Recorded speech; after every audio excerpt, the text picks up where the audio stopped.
نحمده ونصلي على رسول الكريم اما بعد.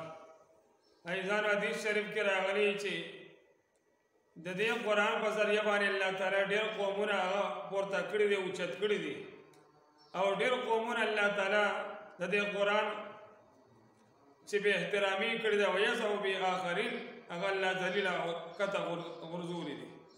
نو موږ له تاسو را پکار چې موږ د قرآن سره محبت وساتو او د قرآن هغه تلاوت کوو.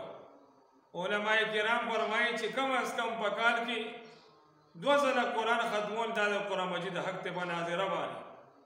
ځکه امام احمد رحمت الله علیه الله تعالی په خوب کې ورته زیارت وشو، یو کم سل پیری الله تعالی دیدار ورته شو. هغه وایي چې دا پیر الله وینم نو الله نه به تپوس کوم چې الله تا ته په کوم عمل باندې خلک نږدې کېږي. چې الله ورته په سلم سره ملاقات وشو نو الله نه تپوس وکړو، الله ورته وایي په قرآن باندې چې څوک قرآن ولي او دې سره محبت ساتي نو هغه ما ته رانږدې کېږي. نو هغوی ته تپوس وکړو چې آیا پوهه په پوهې سره او که نه بغیر د پوهې نه وی که پوهه به حاصله وي که نه وي، یعنې معنا په ناظره باندې وایي که په ترجمه باندې وایي په تفسیر سره وایي، په دواړو طریقو چې قرآن ولي نو ما ته به رانږدې کېږي. هغه امام الله تعالی ورته وفرمایل. یو بل امام دی امام حفظ رحمت الله علیه، د ده د خولې نه به خوشبويي روانه وه. نو ده نه چا تپوس وکړو ډېر چې څوک به ملاقات وشو، دی به یې ورته ویل د خولې نه ستا خوشبويي زه ډېره ښایسته ده، څه وجه ده؟ ده به چاته حال نه بیانو، چا مجبوره کړو. ده ورته وی امام قرآن مجید تلاوت هر وخت یې کړو. انه وی زه یو ورځ ویده شوم، د شپې ویده شوم، شپې کې راته نبي علیه السلام زیارت وشو. وی نبي علیه السلام راته وی چې امام حفظ دا خوله د رانږدې کړه. ما ورته خوله رانږدې کړه، نبي علیه السلام دا ښکل کړه.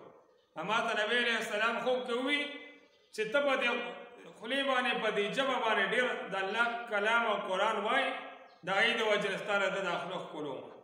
وی نبی علیه السلام چې ما له کله نه دا خوله ښکل کړې ده، د دې خوب نه راپاڅېدلم د ما د خولې نه خوشبويي روانه شوې ده.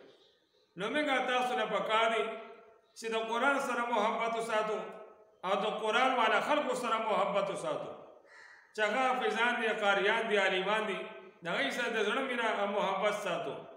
ځکه یو عالم هغه وی خلکو ټیک ته دا هم ډېر لوی ثواب دی او ډېر لوی محبت دی چې قرآن ښکلی د احادیثو کتابونه ښکلی، خو یې زه وایم چې هغه کس هم ښکلول پکار دی. د چا په سینه کې چې قرآن پروت دی او چا سینه کې د احادیث د نبي علیه السلام پراته دي، هغوی سره هم ډېره مینه او محبت پکار دی.